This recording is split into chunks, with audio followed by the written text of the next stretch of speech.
nice quiet night. I know there was some celebrations with some fireworks out there, but clear skies, Pete. Yeah. Pete Bouchard. Yeah, not bad.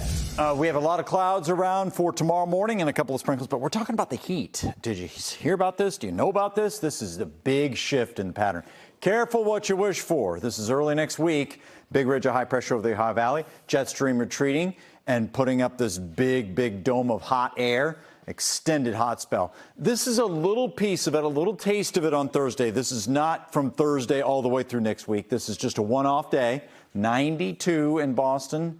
First 90-plus reading of the year, by the way. We almost made it earlier in the month, but we didn't quite get there. 88 in Worcester. Temps are in the 70s to near 80 on Cape Cod. And this is the heat next week, where the heat indices rise well over 100 degrees. This is the extreme caution range, 90 to 105, Monday, Tuesday, and Wednesday. Got to take it slow. Now back to the current weather, which is still sprinkly and misty and some fog and low clouds. But we have more showers on tap early tomorrow morning. A lot of these are fading out, so I'm not expecting this to be like heavy rain. The warm front is trying to weasel through. It's doing it in a weird way. It's coming through New York State and up from Jersey, and eventually it does make it here, although the dew points are already high. You can see that with mid-60s. These get a lot higher on Thursday, though, as they climb into the upper 60s. There's the fog. We can see it here in Newport, Providence, and Worcester. I expect this to seep over to the South Shore, the Cape, and even into Boston by morning, so that'll drop our visibility.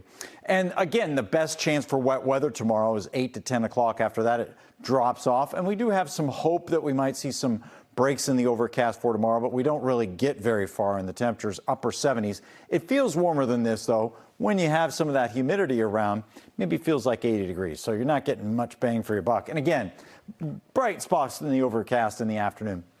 Going into Thursday, the best chance for severe weather is across western New England and New York State. There might be a few storms that roam into central Mass and become severe, but this seems like a day where we're missing out on some thunder in eastern Mass. Fog peels away, sunshine, blazing heat and humidity. You think you pop a thunderstorm just by snapping your fingers. Not quite. It looks like we'll wait and wait. Here's 6 o'clock. Where are the storms, right? Yeah, they're still back here across western New England. The front doesn't actually cross until early morning on Friday.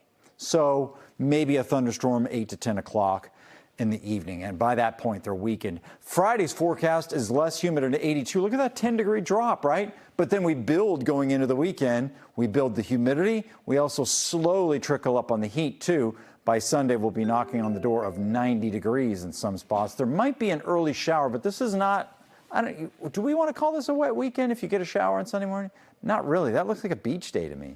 I don't know. Technically speaking, if drops fall and they accumulate, it's another wet weekend. Anyway, we're on to the heat Monday, Tuesday, Wednesday. Temps are in the 90s. It'll be a heat wave. We're back after the break.